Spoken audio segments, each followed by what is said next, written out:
This is the Gambling Gauchos.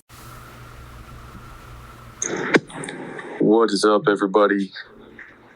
Welcome into Gauchos After Dark, sponsored by our friends over at Barnett, Howard, and Williams. Rob, I'm making you a co-host right now.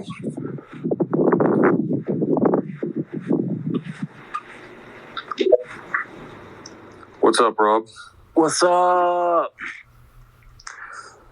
I was texting back and forth with my mom just now. She said, "How was the game?" And I said, "I hated every second of it until the very end." Accurate. It was, I don't know, nerve-wracking and frustrating to sit through at times, but The end of each half was good. yeah, fun at the very end. So we'll take it. We do not apologize for Big 12 home wins, right? Absolutely not. Okay. Well, you and I are going to have the chance to recap Texas Tech Houston. Certainly not off limits here. If those of you tuning in have questions, comments, thoughts on any of the games around the Big 12 today, feel free to request to speak. And we usually get to everybody, so we'll get to as many as we can, like always. A ton of great games around the Big 12. Got a nightcap right now brewing between BYU and Baylor, but a lot of other action. Where do you want to start? Oh, we started 11 a.m. with old Texas and Bama. The game that you said would not be the best non-conference game, and almost panned out that way. Yeah, you're right. I thought, I didn't list it that low. I had it number 2. And I guess it depends on... The backyard brawl was still good. Yeah, I think there's a difference between a close game and a good game sometimes. And I caught maybe half of the Texas-Bama game, like in and out throughout the afternoon. I don't know if it was a quality game just between like the officiating and I don't know.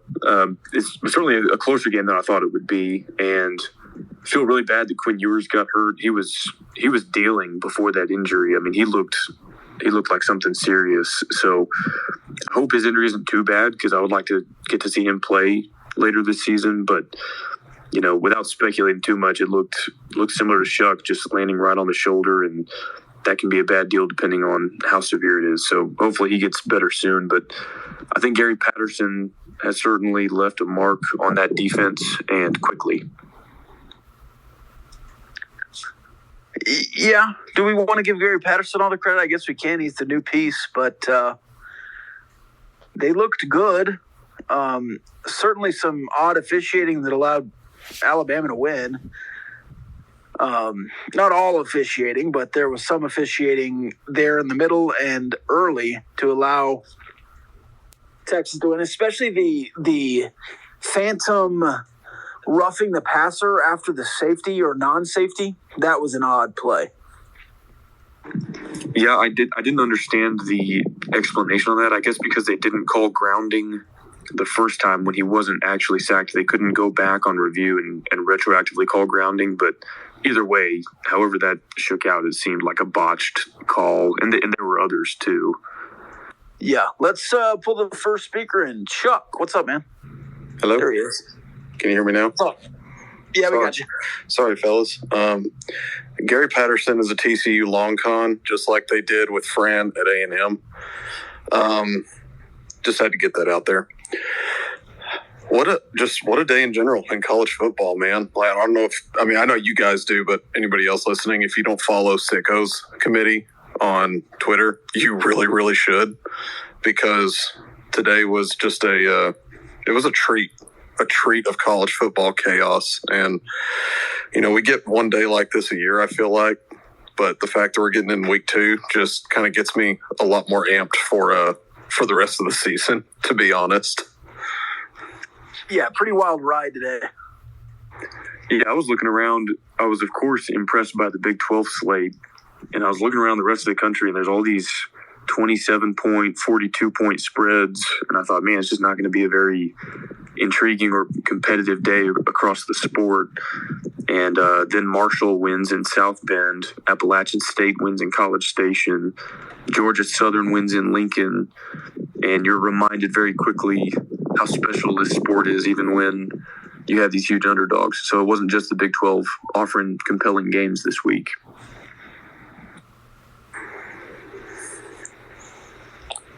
Yeah, even Nebraska dropped one. Fun Belt got over $4 million to win those 3 games today. Amazing. That is my favorite. That is my favorite thing about, quote unquote, buy games. It's like you bought those losses, and Nebraska is counting down the days until October 1st when Scott Frost's contract buyout drops to $7.5 million. Yeah, I think they do that at midnight or wait until the morning. I said he was going to be fired before Sunday service got out tomorrow, but then I saw the contract info, so they will wait until Sunday service gets out on 10/1. I see some Iowa State fans in here, so I'm not going to dare suggest that Matt Campbell might be a candidate for that job. And you wonder, Kansas, their last 4 games against Big 12 competition, a win over Texas, 2 one-possession losses, and then a win in Morgantown today. So still a small sample size, and I'm sure they got a long way to go. But Lance Leipold has them back to being competitive a lot faster than I think anybody could have really anticipated. Which one of y'all was riding the over 3.5 games? Season total? Maybe I don't remember. We were certainly fading West Virginia, so I don't know that today's win really proves anything, but I could have sworn one of y'all, a month ago or something, was all over the Kansas season win total of 3.5 over. I think the way their schedule breaks with Tennessee Tech, now that they've beaten West Virginia and then Duke, though Duke looks a little more competitive than people thought before the season. I think they can beat TCU too, but TCU looks better now than they did preseason. So you kind of got to roll with the schedule. I'm just doing that meme where the puppet is looking away awkwardly and then looking back at you like, oh no, is it going to be us? Man. I say this completely unironically. I'm glad the Kansas game is in Lubbock this year because they might actually have some juice in Lawrence. That they didn't need it today. I mean, they won on the road, but I think that is not as much of a gimme as it has been in years past. Yeah, I think they have a legit quarterback. I think they have some legit athletes on both sides of the ball.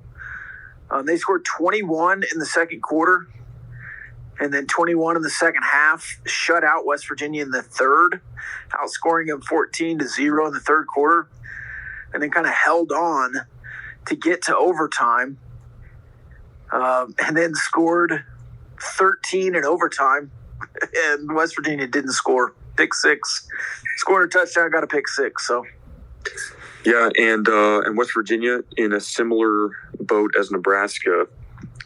If they want to get rid of Neil Brown, it's going to cost them $16 million at the end of this season. And I don't understand why they extended him in the first place. At the end of the COVID season, he was 7-10 in Big 12 conference games at that point.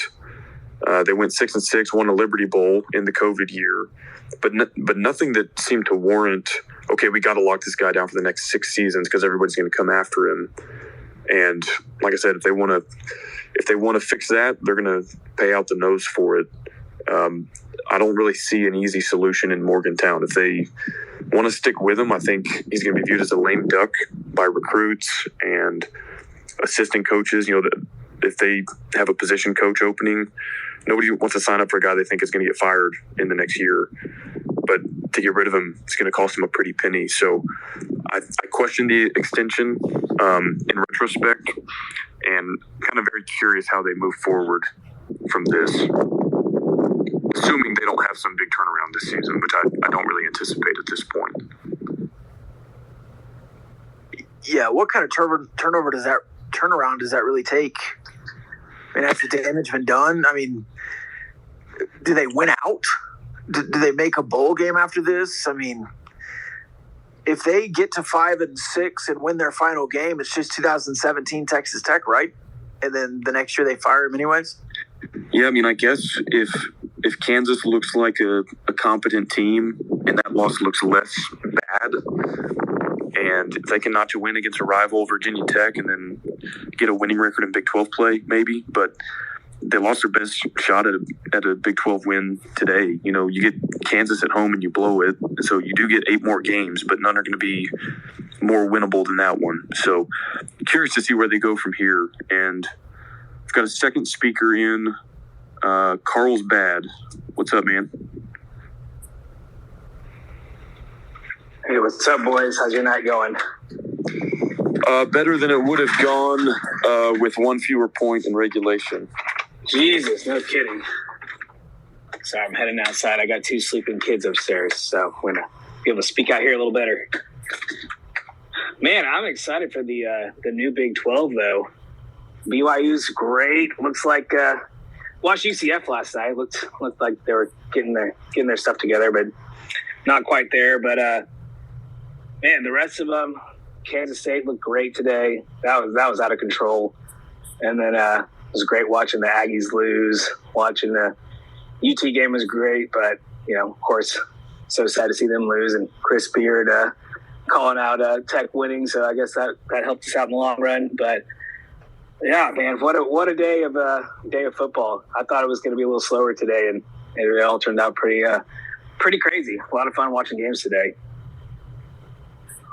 Yeah, it felt like an in-conference weekend with all the Power 5 on Power 5, or soon-to-be Power 5 action. I know BYU and Houston aren't quite there, but a ton of compelling games in the conference. And, yeah, I'm with you. I'm excited for Houston, BYU, the others to get here permanently. I think most of those programs should be fairly competitive pretty quickly. And yeah, I think there's some juice to this Texas Tech-Houston rivalry as well. I mean, it felt like that in the stadium today and on Twitter after the game. Yeah, it looked like it on TV. It looked like that's going to be one that's going to pull a good crowd every time. Hopefully we just keep beating them every time, because that's always fun. I love Dana, but yeah, the rest of the Bush League stuff that y'all were tweeting about, the assistants or grad assistants, whoever those guys were, shoving our players on the sidelines there, and everything else is going on. And so it'll be fun to keep them around and keep that thing going. Yeah, and apparently that was a player. There was, I guess, some speculation he was like a lower level staff member, but it might have been a player. I don't know who it was. I mean, I'm not going to say definitively one way or the other, but I thought that was really Bush League. I think they did this 3 times where, they get in their defensive substitutions, line up, and then right before the snap, a guy suddenly falls down with an injury. I just think that's so Bush League, and they did it multiple times. One of them was after like a review, and they spotted the ball. It had been like a full 90 seconds since the last play. He's fine, and then just lays down right before they started that in the first quarter. I would understand if it was like happening in the fourth quarter. Yeah, it was like first drive, right? Yes. Yeah, right off the bat. And you can see the coaches coming out and pointing, hey, get down. Terrible. Yeah, I don't know what you can do about that.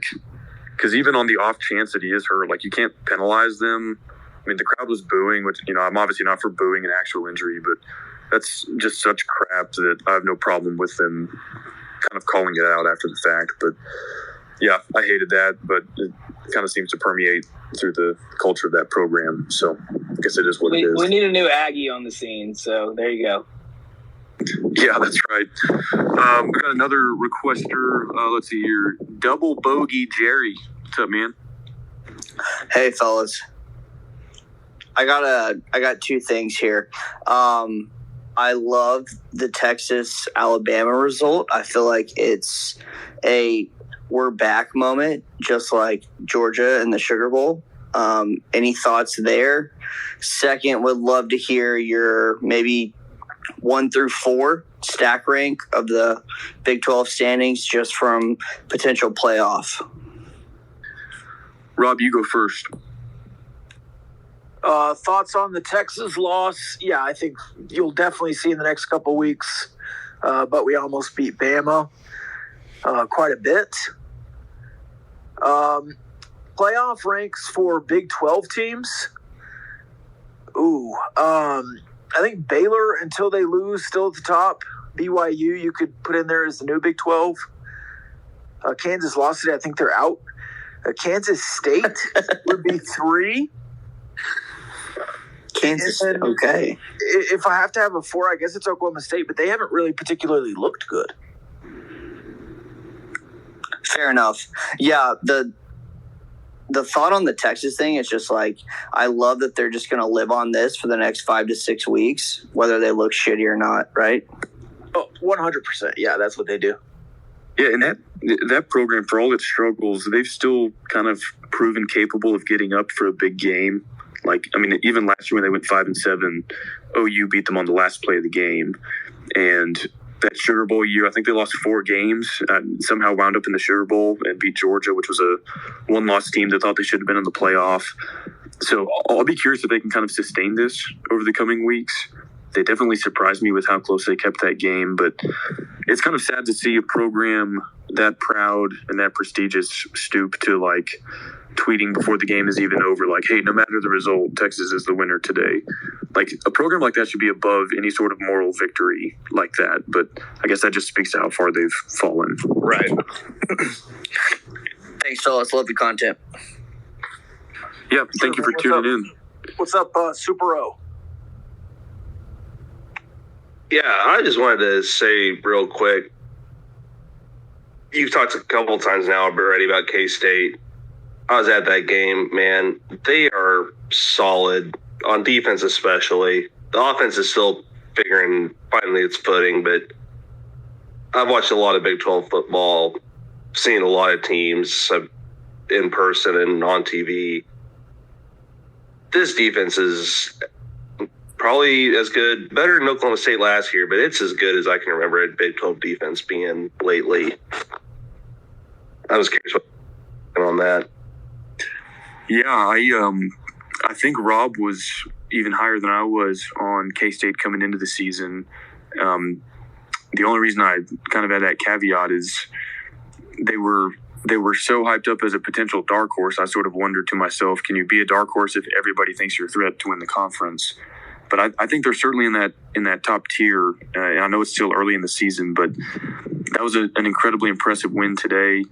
You know, I don't know what kind of goes through the players' minds when they're dealt something like a weather delay and playing in bad conditions, but the offense looked efficient from what I saw. I haven't rewatched the full game yet, but from what little I saw, and then defense and special teams played well too. So I think especially in Manhattan, they're going to be tough to beat. And even if they don't quite make the Big 12 championship game, I think they're going to be a thorn in the top of the conference's side all season. But Rob, I'll let you speak to that some too, because I know you like them. Yeah, Kansas State has the best special teams in the Big 12 pretty easily. Special teams U. Adrian Martinez is a bad quarterback. He was a bad quarterback in Nebraska. He's going to be a bad quarterback at Kansas State. Went 9 for 20 again today, 43 QBR, 101 yards. But he will hit enough plays. He will get enough third downs, and he will run the ball well enough to win in spite of his inaccuracies passing. There were also some drops today, some weather, some rain. Not all just Adrian Martinez is a bad quarterback, and I think he'll pop in some games, but I think Kansas State, in spite of Adrian Martinez, is, if I was legitimately power ranking the Big 12, they have to be in the top 3 right now. And then I was going to ask, just in case you're looking at final scores, and I don't blame you if you are, but if you're looking at final scores, that Mizzou scored on the most garbage time touchdown I've ever seen, where K-State's backups turn the ball over inside the 20. Mizzou tries to score, which is fine. They should. They get a foul on what should have been the last play of the game, and then score a touchdown on an untimed down. That's what got them to pretty win. I didn't realize that they had an untimed down to get to 12. You know, I missed the end of that because I was going to the stadium for the Tech game. But, yeah, that is about as garbage time as it gets. Scoring Did they go for 2? Down. You can't go for 2 on an untimed down if it doesn't affect the... Oh, they just scored. Okay, I got you. Untimed down. Sorry, I caught up. Only asking because the over was 53.5 and total hit at 52. Yeah, an extra point after the go-ahead touchdown for Tech in double overtime would have been nice today. I still wouldn't have won, but I would have pushed, and it would have been nice. Hey, thank you everybody for tuning into Gauchos After Dark. This is sponsored by our friends over at Barnett, Howard, and Williams. They are a law firm made up of 3 Texas Tech grads, both undergrad and law school. They're based out of Fort Worth, but they handle cases all across the state of Texas. They've been great longtime supporters of our podcast, and we appreciate that. They hope you never need their services, but if you do find yourself in need of a lawyer, give our friends over at Barnett, Howard, and Williams, BHW Law Firm, a shout, and they will get you taken care of. Rob, we're in a little bit of a defensive battle right now in Provo, but I think the game so far has lived up to the billing in terms of 2 good physical teams. So I think we're going to learn a lot about Baylor and BYU over the next 30 minutes. Before we watch that unfold, any thoughts on Oklahoma State versus Arizona State? That was a game I didn't get to catch much of. Obviously, playing during the Tech game. By the way, Shapen alert at about 50% right now, passing. Not his normal 87% or whatever. But yeah, Spencer Sanders, good enough again. 21 to 38, 268 yards, 2 touchdowns, a pick. And again, I need to go back and look, but their second quarter score ratio is insane. They had a huge second quarter again, 17-0, and they murdered Central Michigan in the second quarter. So we'll have to look at that trend as far as first half lines go moving forward. Oklahoma State, though, I think they're just better than the 2 teams they've played. I would like to see them play somebody good. I'm undecided on Oklahoma State. I think that's fair at this point in the season. They did cover, again, playing through a little bit of bad weather there in Stillwater today. I saw a tweet on the timeline. I don't know what happened, but somebody was like, oh my God, Spencer Sanders is a god-awful quarterback. The stat line looked fine to me. I mean, I didn't see a ton of the game, but I think he's just that kind of player. He can make a great play, and he can make a play that makes you wonder what he was thinking. So I don't know what happened there, but anytime you beat a Power 5 opponent, they were favored by 11 or 12 and wound up handling them by significantly more than that. Looks good. They haven't played away from home this season. Obviously still early, but yeah, I'm with you, Rob. I want to see them against a Baylor, a K-State, Texas OU, that type of squad before really having a good feel for them. I want to mention one more thing before we totally move off of Kansas State. There was some beef with some Mizzou fans on Twitter this week. I had a meme ready to go just in case K-State lost. Any K-State fans tuning in here, if you want to see what that was, DM us, and I'll send you the meme I was going to use if Mizzou happened to win. But thankfully, the Wildcats brought home the dub. We have another speaker. Daniel, I'm adding you. Let it load real quick, and then you should be good to go. Daniel, looks like you're a Texas fan. What do you think of that game today? For today, it was, to be quite honest, it's one of the hardest experiences to figure out, because you're proud of how the team fought, but you're also super upset about the way things worked out, because you really feel like you should have won that game. So it's this weird dichotomy that exists of, like, proud of the direction, but realizing, man, that was a game we really should have won. Yeah, I hear that. I mean, a huge missed opportunity to beat the number 1 team in the country, obviously. And like I said, I empathize with the fact that your quarterback went down, especially as good as he was looking early. I do wonder, I said this earlier, I don't know when you tuned in, if Texas can sort of maintain that, because they seem like they've been able to get up for big games like OU and bowl games, but obviously it's kind of that week to week throughout the season where they've struggled.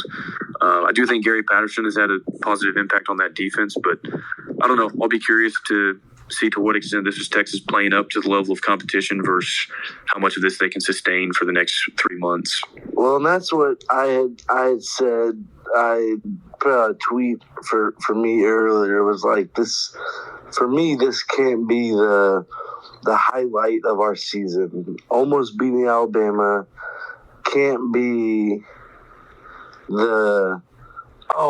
we made it, right? We've had things like that before. Notre Dame a couple years ago, things like that. Like, that can't be the highlight of your season. As encouraged by today as we can be, if it doesn't translate into more, then truly, what have we actually done? And so for me, I'm like, today can't be the highlight of the season. If today is the highlight, then that means that we're really still in the same place that we've always been. And so it's all about building on what today was. And if Quinn's injury isn't serious, which I hope it isn't, I feel like there's no reason we can't win every game that's left on the schedule. Yeah, that's been hey, thanks for chiming in, Daniel. That's been a thing I've seen from most Texas fans today, is that they almost beat Bama, so they think they're going to win the Big 12 now, which I'm fine with. You played really well. Bama's the number one team in the country. Nobody else in the Big 12 is as good of a team as Bama, but that's something you have to do consistently. Like, you always talk about this with UCF, who beats a big team in the non-con, or Houston, who beats a team in the non-con, and then even Louisiana with the Florida coach now beating teams in non-con. Well, yeah, but you have to do that 10 times in the Big 12. You can't just do it once. And I don't know, maybe Texas gets the calls the rest of the way, but they didn't get them today. A couple of betting beefs. First of all, Kyle, TCU only covered by 1 touchdown, and it was a late fourth quarter touchdown. Told you. And then Oklahoma, you're up by 32 with nearly a whole effing quarter, and you can't cover against Kent State. Score one more time. I think I had Kent State plus 32.5, so I'm not mad at that. Well, good for you. Thank you. So actually, this is great. I think I did a 7-leg can't miss parlay, and I threw Houston in there on the money line to beef it up, as also kind of like an emotional hedge. And I was like, well, if this loses, it's going to be because Houston takes the L, and I'll be fine. But I had like Notre Dame, A&M in there. I had Bama in there, and they barely won. So like my 7-leg parlay barely went 500 today, which doesn't matter. If you lose one, you lose the whole thing. I hit on a ton of Texas Tech props today. I got on action I had Tech at -4.5, so that didn't cash, and then I had -3, so they pushed. After that line moved, I kind of got it twice. So that's the frustrating thing about overtime. It kind of screws that up, but it is what it is. I'll have to look back and see if I had any other bad beats, and I've had Baylor plus 3.5 for tonight, so we'll see how this one shakes out. Yeah, there were some real snug lines. The total was 53, close 53 at Kansas State. That game scored 52. I had the over. Of course, Marshall plus 20.5 with Henry Colombi, the Colum God, winning outright versus Notre Dame. Notre Dame sucks. Their coach has never won a game as a head coach now, going back to Oklahoma State last year. Amazing. 0-3 start. I see my dad in here. He's a big Notre Dame fan. They suck, Pops. All right. Double Bogey, you're back, man. What's up? Yeah, I love the gambling talk, boys. Baylor touchdown, not good for my -2.5 BYU, but just wanted to know, did we have a Tech will storm the field prop? Because what are we doing? Yeah, so it's interesting you bring that up. We were on the radio this morning, and Rob found a prop. Will the game go to overtime? yes was plus 950. I think no was minus 2100. And we were like, no, I mean, there's no way. I mean, I wouldn't put money on that, but it's not enough value to say no. And of course, it goes to overtime. Right. I think I differ with you on field storming. I don't think Houston is a quality enough opponent to warrant that by itself. But anytime you win a game on the last play, right. I think it warrants some consideration. So it wasn't like the greatest time to do it, but I also don't really have an issue with it. No, most of those students, like if you're a junior, you've never seen them win a ranked opponent. No, I get it. I think it's good vibes, new coach, right? It's just like, but you know, maybe this is the start of something good. Last two thoughts. Pitt not covering was painful, but also, did anyone else just blindly bet Kentucky after Florida being completely overhyped? Thanks, guys. I was not on Kentucky, though. Mark Stoops, now the winningest head coach in Kentucky history, passing Bear Bryant today. Beautiful to see. Best coach named Stoops in the history of Stoops. But I did get down on Tennessee, and I think I will continue to get down on Tennessee, and I'm actually even more confirming that they're going to win the East. Can you speak to that a little more, Rob? To Tennessee? Blind faith. Please. Blind faith. Okay. I don't see anyone else in the East. I've already faded Georgia. I've faded Georgia all year. You don't see the reigning national champion in the East? People hate me for it, but I'm going Tennessee. That's a take. Wow, that's hot. Okay, and I think that's hot to trot. I think Rob is just digging in his heels because the only other two teams in the national title conversation, Ohio State and Alabama, their stock kind of plummeted today. Ohio State's by way of the Notre Dame win now looking even worse than it did last week. And Alabama was pretty competitive with a team that they were favored by 20 to beat. So I think it's Georgia and everybody else right now. And so I think that's a crazy take. But, Rob, you might look like a genius in a couple months if you're right.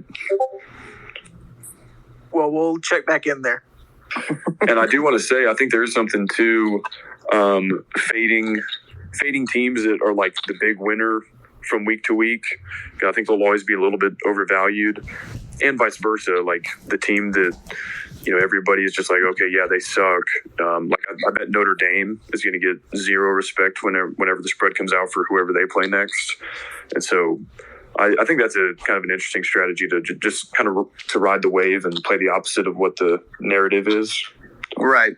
Yeah, I mean, like the AR-15 Heisman odds going like down. I think he went from like, was it 5,500 to maybe 1,500 to 1 or whatever? Like, that's just insane. I mean, he wasn't that good against Utah, right?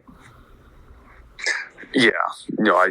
Anytime there's a game like that, it's gonna the swing is gonna be the pendulum swing is gonna overcorrect, and so then it'll have to swing back.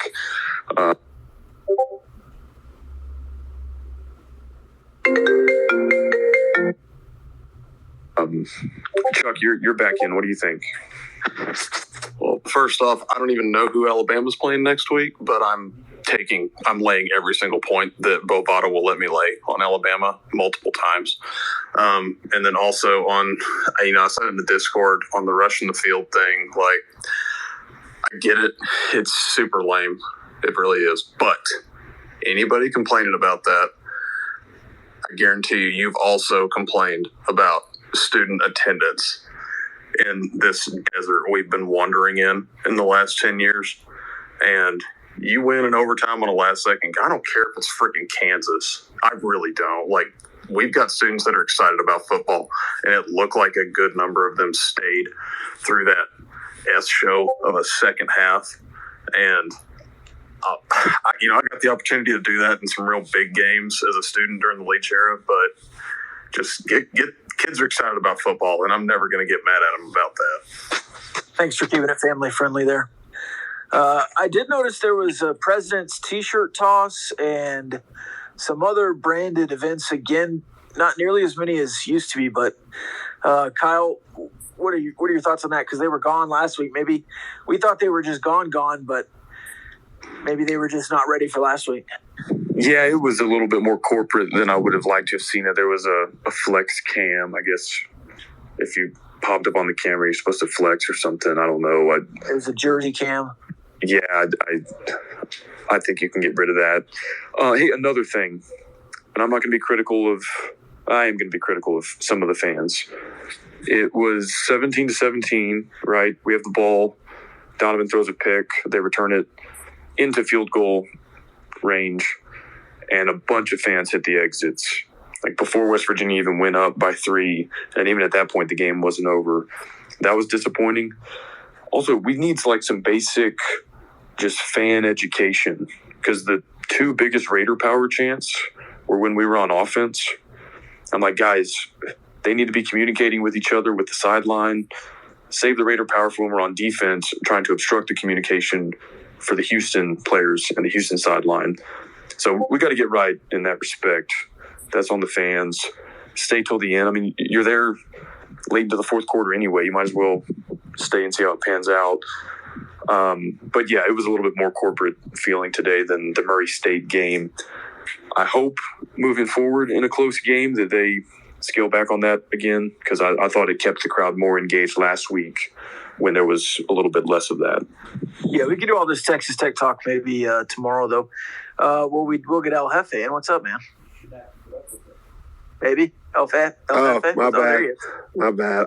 I'm watching the Baylor BYU game, and I was still on mute. So I had like 3 sentences I was talking. But my bad.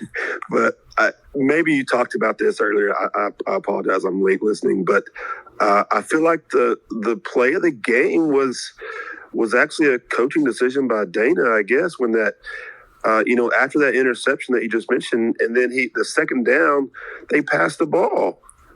Like, why would you not just run it 3 times and kick the field goal and at least force Tech to use 3 timeouts?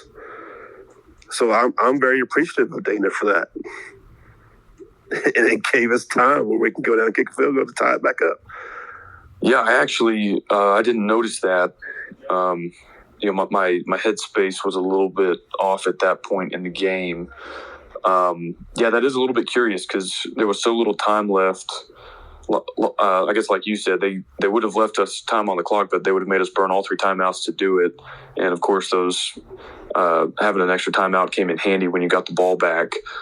So I don't know if he was maybe thinking, if he needed 1 first down anyway, that we just get that any way you can and then worry about the clock, or if he thought maybe there's an advantage to getting a touchdown for like some insurance points.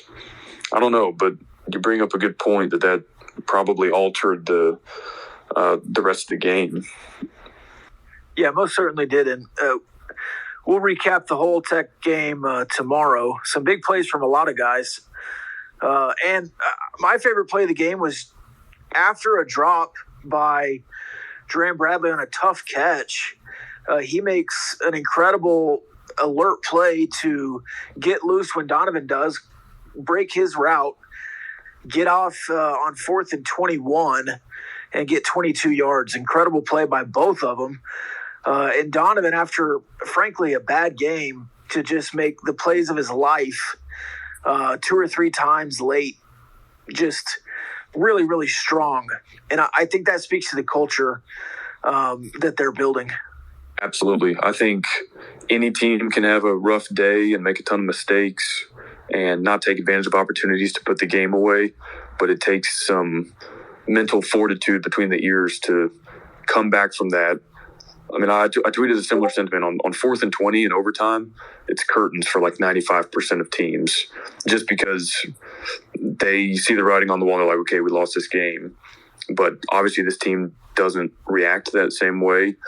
And for as much as you have to work on, if you want to be a good team moving forward, I thought that mental toughness was impressive to come back from. Somehow, Rob, here on Gambling Gauchos After Dark, sponsored by Barnett, Howard, and Williams, we have not gotten to El Assico. 10-7, and the box score is as Iowa State as you could imagine. Didn't get to see any of it because it kicked off about the same time the Tech-Houston game did. BYU is driving also, by the way. I bet most people probably have that on. But Iowa State, Matt Campbell finally gets that monkey off his back in year 7 now at Iowa State. I guess 1 year they didn't play because of the COVID, but that's a pretty big win for that program. And I'm not sure if they're any good, but if this is kind of a rebuilding season for them, that game might be what they can hang their hat on for the entire season if they're not quite up to the same level that they were the last 2 or 3 years. Yeah, Iowa State, great win today. Iowa scored 14 points this season. That's crazy. Is that bad?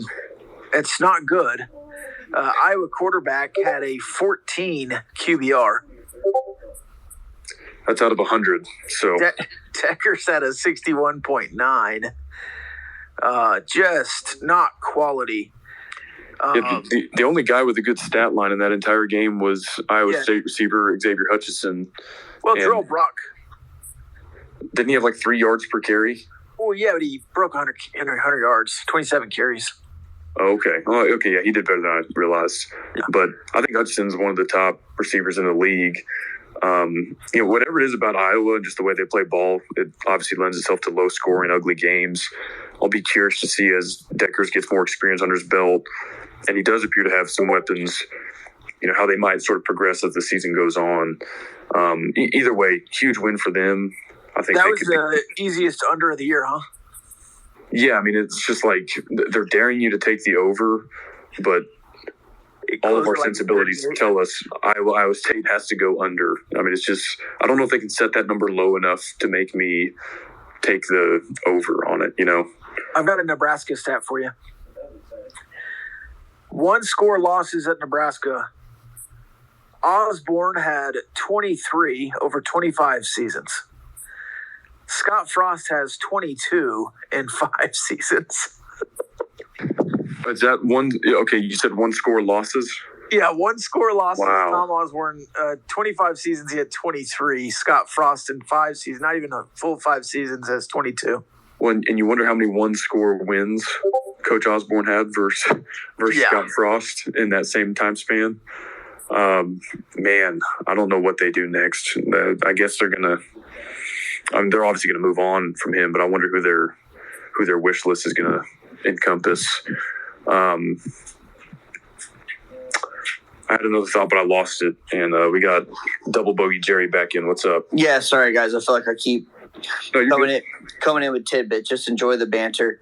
So on that note, 2 things. Like, let's put our Big 12 bias aside, right? But I'm seeing Matt Campbell to Nebraska floated a lot on Twitter. I don't think that's a better job. Tell me I'm wrong.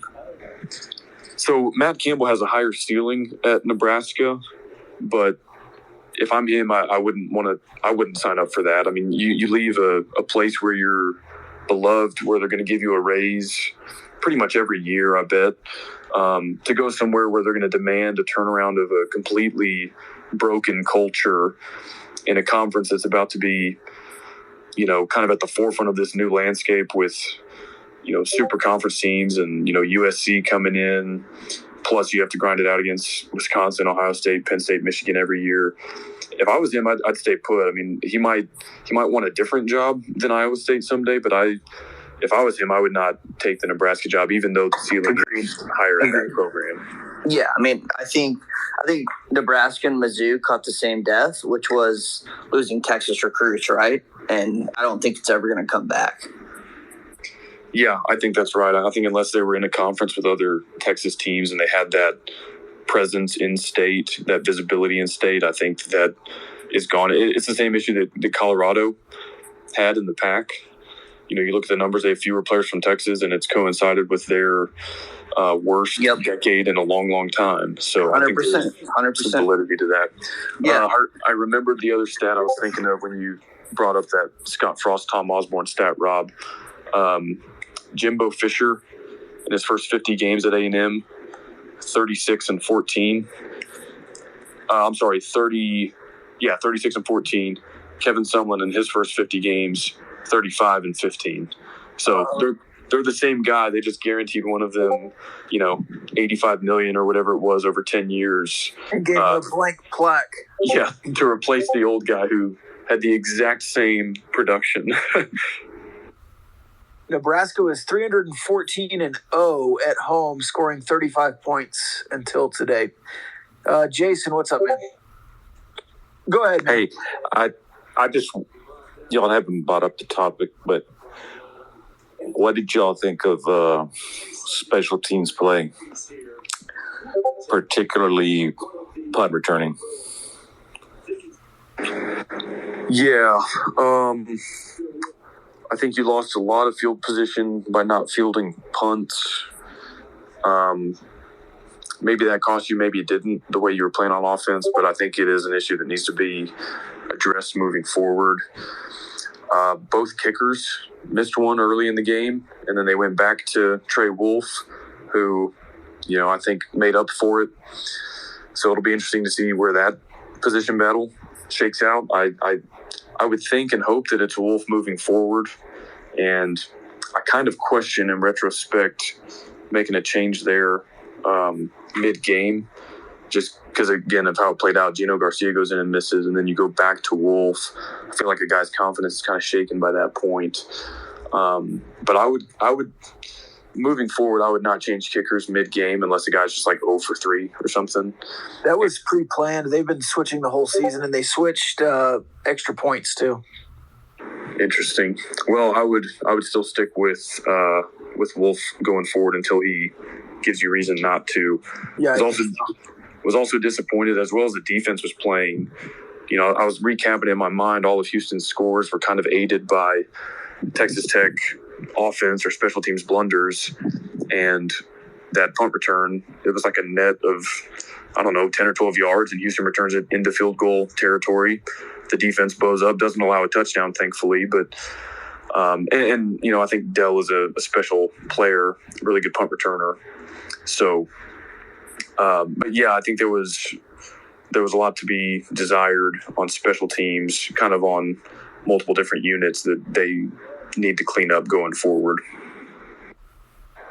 Yes, that's exactly right, and like y'all were been discussing about Donovan, pretty much it wasn't his best game by far, but man, he's resilient and he hung in there and look at the way he finished it off. That's all I got, guys. Yeah, good thoughts. Totally agree with you there. Rob, I am almost out of takes, at least until Baylor BYU finishes. They're just under 5 in the third quarter. Yep. Had 13-13, so good one shaped out in Provo. We can recap the rest of the Tech game tomorrow on our Sunday episode. Yeah, that'll work. I need to rewatch it and compile some notes. We got a couple more requests. I'll let these folks get the last word. We'll go back to Jerry and then Chuck, and then we will call it a night from Gauchos After Dark, sponsored by Barnett, Howard, and Williams. Jerry, we'll let you go first, then we'll get to Chuck. Yeah, guys, thanks. Just wanted to hear your thoughts. Any leans tomorrow? I love Niners -6.5. I love Vikings pick'em, but talk me out of those. Talk me into them. Just wanted to hear if you had any leans. Yeah, so I've not looked at any NFL lines, to be honest with you. I take it from your profile picture. Are you a fellow Vikings fan? I'm not, just a fan of Randy. Okay, I'm a lifelong suffering. Oh, Vikings I'm sorry, fan. man. I'm a lifelong suffering Cowboys fan. Okay, because I'm inclined to pick the Packers. That game is in Minneapolis. I've seen that story too many times. Well, the fact that it's a pick'em makes me think it's Vikings, right? I don't know, man. I would love to think so. I know. I mean, that's my lean because, who's every blind gambler's thinking Rodgers over Cousins, but you know what I mean? I don't know. Yeah. Anyways, and then, I feel like Niners Bears should be 9.5. Why is it 6.5? Sorry. That is tempting. Like I said, I haven't looked at any of this. Sorry to go off topic. No, you're good. I just thought we were talking. I guess it's probably. Yeah. I guess it's probably because Trey Lance's first career start. Yeah, it's true. And so I don't know, but that does seem does seem low just for how good of a franchise that's been over the years versus how bad the Bears have been. Is it in San Francisco? Let me look. Because that might be part of why, if it's in Chicago. I might sprinkle a little it's in 7.5. Chicago, actually. 7.5, actually. No, 7.5. yeah, you're right. It's in Chicago. Yeah, I mean that might be. It might be as simple as that. Yeah. You got a guy make first career start on the road. Yeah, fair. Okay. Didn't know if you have any other takes or if you even peeked at the board. Also, if you got any thoughts on a Big 12 future now, that'd be interesting.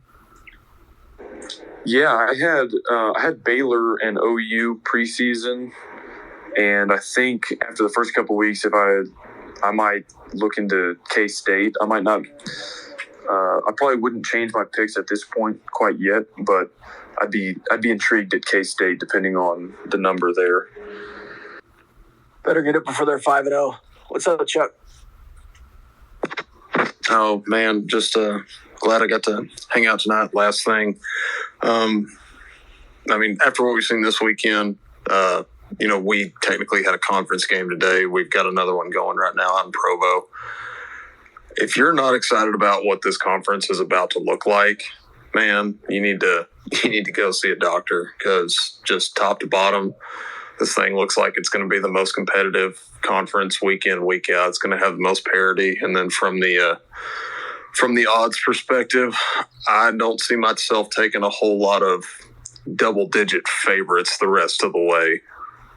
I mean, that'll remains to be seen, but it sure kind of seems that way. Love y'all. I can get down with that. And yeah, I think you won't have the best conference, but I think you're right. You might have the most balanced, most competitive conference with the most parity, and that's going to... the most hardest working. Yeah, that's right. So yeah, Lunch pail conference, Kyle. Yeah. Lunch pail conference. Yeah, blue collar coach's son type conference. Yeah. The Danny Amendola of Power 5 conferences. What is?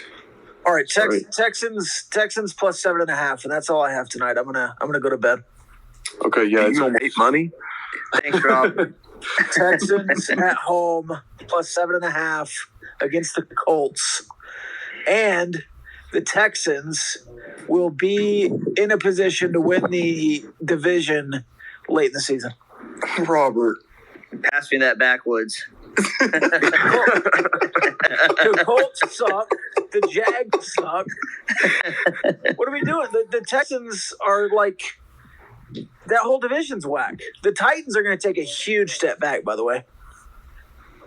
Is R.C. Maxfield in here? The Titans stink, too. This is all coming from the guy who's fading the only team that looks like they can win the national title this year. So, hey, Tennessee to win the East. Don't forget it. Put a stamp on it. Unreal. They're going to give Derrick Henry bionic knees in week 3, and he's still going to rush for 1,800 yards on 400 carries. Rob is volunteering his starts week 1. Hey, I'm going to go ahead and I'm going to publicly take the L on picking Nebraska to win the Big Ten West. We're just going to get that out of the way right now, and it doesn't need to be mentioned the rest of the season. So, Never apologize, Kyle. Never apologize. Cool. Well, hey, everybody, thank you for hanging out with us. It's almost midnight, and what another Saturday of college football. We get to do this for the next 2.5, 3 months. Thank you for tuning in. Again, Gauchos After Dark, sponsored by our friends over at Barnett, Howard, and Williams. You can learn more about them, bhwlawfirm.com. Thanks for hanging out with us. We'll talk to you next time. Love y'all. Might also take the Baker money line. Thanks, guys. Okay, yeah, we're wrapping it up now. Thanks, Rob.